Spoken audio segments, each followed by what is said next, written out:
નમસ્કાર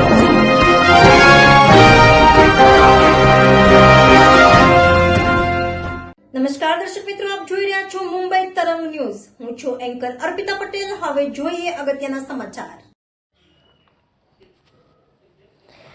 સાવરકુંડલા શહેર ભાજપ દ્વારા રામ ભક્તોનું કરાયું સ્વાગત. સૌના આરાધ્ય દેવ ભગવાન શ્રી રામ 500 વર્ષ બાદ 22મી જાન્યુઆરીએ મંદિરમાં પ્રાણ પ્રતિષ્ઠા મહોત્સવ યોજાયો હતો. દેશના યશસ્વી વડાપ્રધાન શ્રી નરેન્દ્ર મોદી સાહેબ દ્વારા આસ્થા સ્પેશિયલ ટ્રેનની શરૂઆત કરીને રામ ભક્તો ભગવાન શ્રી રામ અયોધ્યાના દર્શન કરવાનો અવસર મળે તે અનુસંધાને રાજુલાથી અયોધ્યા જવા માટે 21/2024ના રોજ 1344 રામ ભક્ત સાથે નીકળી હતી.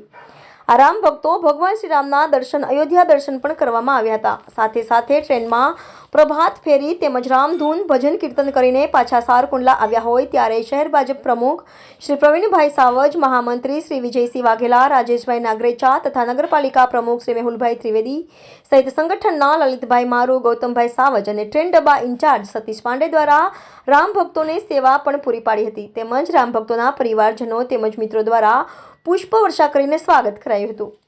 રિપોર્ટર બિપિનભાઈ રાઠોડ, મુંબઈ તરંગ ન્યૂઝ.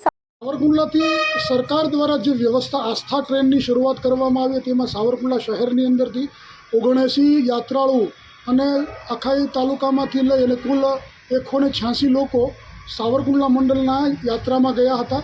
જે યાત્રાની અંદર અહીંથી જતી વખતે અને આવતી વખતે તમામ શ્રદ્ધાળુ યાત્રાળુઓ ધોન, કીર્તન, પ્રભાત ફેરી સહિતના ઉત્સાહભેરના કાર્યક્રમો સાથે રામલલ્લાના 500 વર્ષ પછીનું જે મંદિરની સ્થાપના થઈ અને રામલલ્લા બિરાજમાન થયા ત્યાં દર્શન કરીએ ખૂબ ધન્યતા લોકોએ અનુભવી. આજે સવારમાં 7:10 આસ્થા ટ્રેન સાવરકુંડલા સ્ટેશન પર આવ્યા.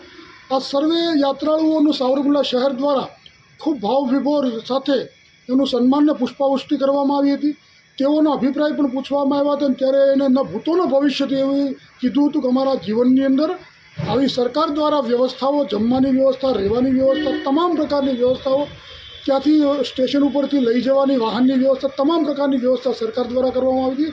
આનો રાજીપો તમામ વ્યક્તિઓ વ્યક્ત કર્યો છે. તેનો સરકારનો પણ આપણે આભાર માનીએ, કારણ કે નરેન્દ્ર મોદી હૈ તો જ મુમકિન હૈ એ વાત અત્યારે સાર્થક છે અને એનો લાભ સાવરકુંડલા વિસ્તારના લોકોએ ખૂબ બહોળા પ્રમાણમાં લીધો અને ધન્યતા અનુભવી.